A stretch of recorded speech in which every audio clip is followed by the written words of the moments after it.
મોડાસા નગરના અંદર અરવલ્લી જિલ્લો બન્યો છે. અત્યારે હાલમાં જે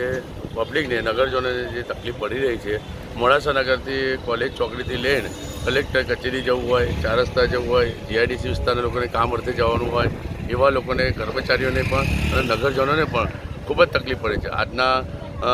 દોરમાં રિક્ષાના જે ભાડા છે, જો સ્પેશિયલ રિક્ષા કરીને વ્યક્તિ જાય તો સવારથી સાંજ સુધીમાં આવક જાવકમાં 100થી વધારે પડતો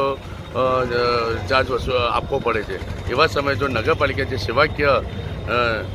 સંસ્થા એ કહેવાય, જેના અંદર નગરના ટેક્સથી જ બધી સુવિધા ઊભી કરવાની હોય, તો આવા લોકોને મોડાસા નગરના પ્રમુખ અને ચીફ ઓફિસરનું ધ્યાને લાવવા માગું છું કે અમે આ અંગે બોર્ડ મિટિંગના અંદર અને સામાન્ય સભામાં અને સાથે સાથે બજેટની મિટિંગમાં પણ આ બાબતે અમે રજૂઆત કરી હતી અને નગરજનો અને શહેરીજનોને એનો ઝડપથી એનો લાભ મળે તેવી અમે પ્રમુખશ્રી અને ચીફ ઓફિસરને રજૂઆત કરીએ છીએ.